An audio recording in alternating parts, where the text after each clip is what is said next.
જમ્મુ કાશ્મીરના પહેલગામમાં થયેલ આતંકી હુમલાના જવાબમાં ભારતીય સેનાએ પાકિસ્તાન સ્થિત આતંકી અડ્ડા ઉપર એર સ્ટ્રાઇક કરી છે. ત્યારે ભારત અને પાકિસ્તાન વચ્ચે તણાવપૂર્ણ પરિસ્થિતિનું નિર્માણ થયું છે.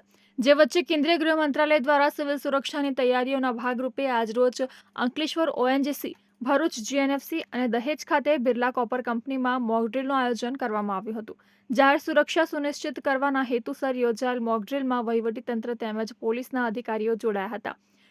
સિવિલ સુરક્ષાની તૈયારીઓના ભાગરૂપે અંકલેશ્વર ઓએનજીસી ખાતે યોજાયેલ મોકડ્રીલમાં પ્રાંત અધિકારી ભવદીપસિંહ જાડેજા, ડીવાયએસપી ડોક્ટર કુશલ ઓઝા, મામલતદાર કરણસિંહ રાજપૂત સહિતના ઉચ્ચ અધિકારીઓ ઉપસ્થિત રહ્યા હતા. જેમાં હુમલા સમયે રાખવામાં આવનાર તકેદારીનું રિહર્સલ કરવામાં આવ્યું હતું. સાયરન વાગતા જ સુરક્ષાકર્મીઓ દોડ્યા હતા અને નાગરિકોને સુરક્ષિત સ્થળે ખસેડ્યા હતા. આ ઉપરાંત હુમલામાં ઘવાયેલ લોકોને મેડિકલ સ્ટાફ દ્વારા તાત્કાલિક એમ્બ્યુલન્સમાં સારવાર અર્થે ખસેડવામાં આવ્યા હતા.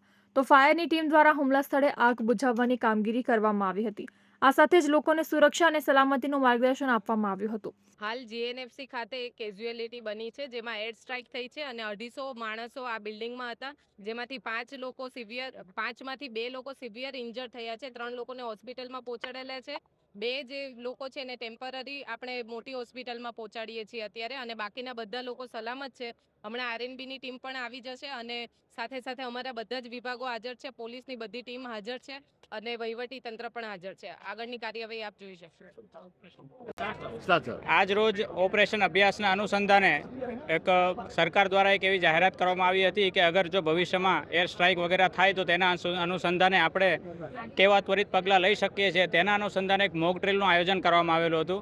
જેમાં ભરૂચ ખાતે જેએનએફસી ખાતે મોક ડ્રીલનું આયોજન કરવામાં આવેલું હતું અને જેમાં એવું એઝમ્પશન કરવામાં આવેલું હતું કે અગર એર સ્ટ્રાઇક થાય તો શું કરવામાં આવે. તો જેના અનુસંધાને સૌ પ્રથમ સાયરન વગાડવામાં આવેલું હતું એક્ઝેક્ટ 4 વાગે. ત્યારબાદ જે કર્મચારીઓનો કે જે રિસ્પોન્સ આવેલો છે, જે એકદમ ખૂબ જ ક્વિક રિસ્પોન્સ આવેલો છે, જે આપ લોકોએ જોયું હશે. કદાચ 2 જ મિનિટની અંદર 500 કરતાં વધુ કર્મચારીઓ એક જ જગ્યાએ ભેગા થઈ ગયેલા હતા.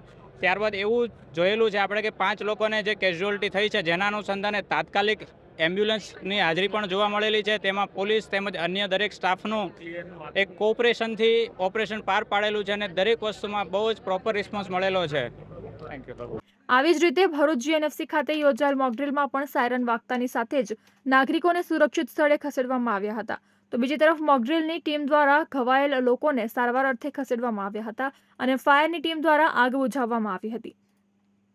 જિલ્લા કલેક્ટર ગૌરાંગ મકવાણાએ ડિઝાસ્ટર મેનેજમેન્ટ સેન્ટર ખાતેથી સમગ્ર જિલ્લાની પરિસ્થિતિનો ચિતાર મેળવ્યો હતો. કેન્દ્રીય ગૃહ વિભાગની સૂચના અનુસાર આજરોજ ભરૂચ જિલ્લામાં 3 સ્થળોએ મોકડ્રીલનું આયોજન કરવામાં આવેલું હતું.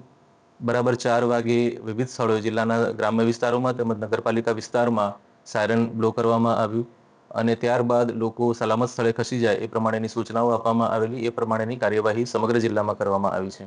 3 મહત્વના સ્થળો જ્યાં વાઇટલ ઇન્સ્ટોલેશન્સ છે ત્યાં ભરૂચમાં મોકડ્રીલનું આયોજન કરેલું, જેમાં એક સિમ્યુલેટેડ આપણે વ્યવસ્થા કરેલી, જેમાં એર સ્ટ્રાઇક થયેલી હોય એવા સંજોગોમાં રેસ્ક્યુ ઓપરેશન, હોસ્પિટલાઇઝેશન, બ્લાસ્ટ થયો હોય એવા સંજોગોમાં રેસ્ક્યુ કરવું અને જે ઘાયલ થયા હોય અથવા તો મૃત્યુ થયું હોય એવા લોકોને હોસ્પિટલમાં લઈ જવા, એ આખી ડ્રીલની પ્રક્રિયા કરેલી છે. હાલમાં 3 સ્થળોએ ડ્રીલ ચાલુ છે અને ભરૂચ જિલ્લામાં સંપૂર્ણ રીતે જે સૂચનાઓ સરકારશ્રીની હતી એ પ્રમાણે મોક ડ્રીલનું આયોજન કરવામાં આવેલું છે.